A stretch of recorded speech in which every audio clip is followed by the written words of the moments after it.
Hello everybody, welcome to bottle collection number 6. Before we get started, I thought since I'm going to be doing a good amount of these videos, I just give 3 channels a shout out in every one of these videos. Starting with this one, just kind of my way of saying thank you guys for being subscribed and being such good friends. So Quebec Treasure Hunter, Detecting 24/7 Hendu, and Glass Gopher. Those are the 3 channels.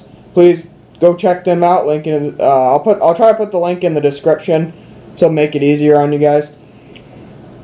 So without any further ado, I will get right into the bottles of this video. First up is the. I actually bought this one. It's a ED Pinard Paris. It's a perfume bottle. It's blown in a mold, tool top from 1880. And says the same thing on the bottom. It still got the cork in it. Paid $1 for it, so I thought I'd pick that up one of these days. Next up is a baby bottle. It's a Pyrex, and it's going this way and this way with the embossing. It's machine made, probably from the 1930s, maybe 40s. It's not very old, but still cool. As you can see, it's got the measurements on the side there. Next up is a J.I. Brown & Sons, Boston. I believe it's a little ink or shoe polish bottle. About 1916, 1919. And a very, very, very wide lip, as you can see. So whatever was in it must have been thick, because it had to come out. Because they'll usually put wider openings on contents that are really thick, because it's hard to come out. So that's why I'm thinking it's maybe a shoe polish or something really thick. Next up is a Squat Soda. It's E.D. Scott, Parkinsburg, West Virginia. Now, I'm not really sure on.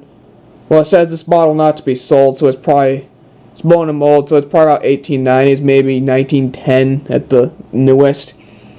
Maybe the Chainsaw Collector. He lives in West Virginia. Maybe he knows a little bit more about this bottle. But yeah, it's full of bubbles. It's really old.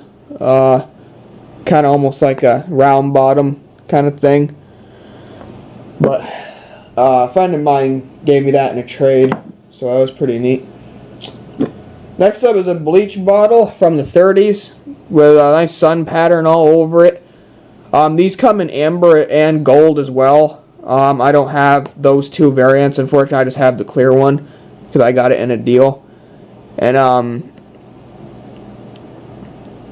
it's embossed on the bottom. I can't really see it. It's kind of scratched, so I can't really read it. But yeah, that's that. Oh, and these get confused for the Spider whiskeys. If you guys, I'll show that in the next video. There's this whiskey bottle with spiders all over it. It looks almost identical to that bottle. They're not the same thing. That's an ammonia or a bleach bottle, and the other one's a whiskey.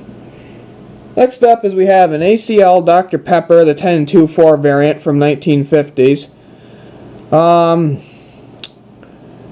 Yeah, it just says content 6 fluid ounces on the bottom. Dr. Pepper was invented in 1885, and unfortunately I don't think I'd ever own a bottle quite that early because they're very rare and expensive. So I'll just stick to the ACL for now. I bought that one at a yard sale.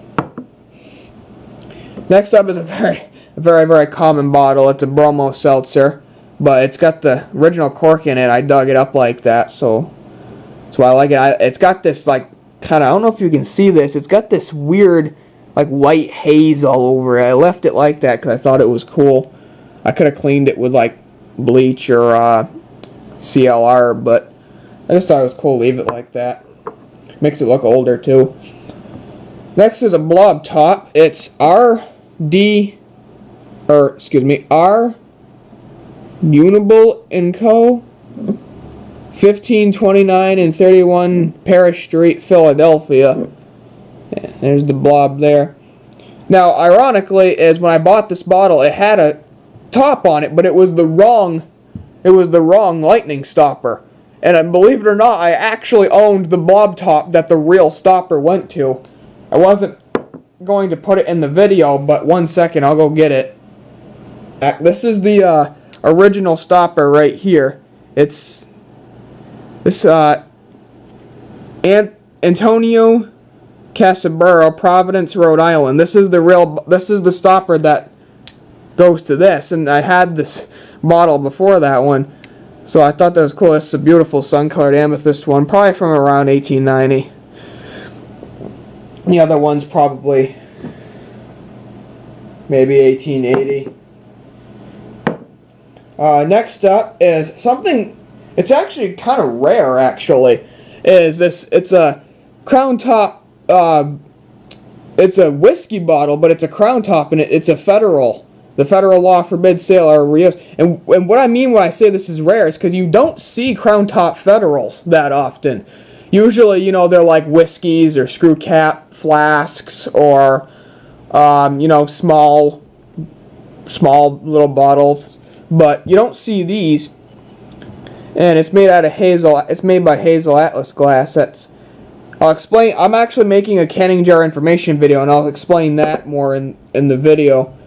But this came out of that beer bottle cellar haul video. Unfortunately, I took down. I explained that in my last video. And last but not least, in this video, we have a Crown Top blown mold from 1890. It's from Massachusetts Brewing Company out of Boston. And you can see that big stretch bubble right there. That's not a crack. Beautiful, beautiful bottle. Found this at the dam. It was a dump behind a dam I dug a while back.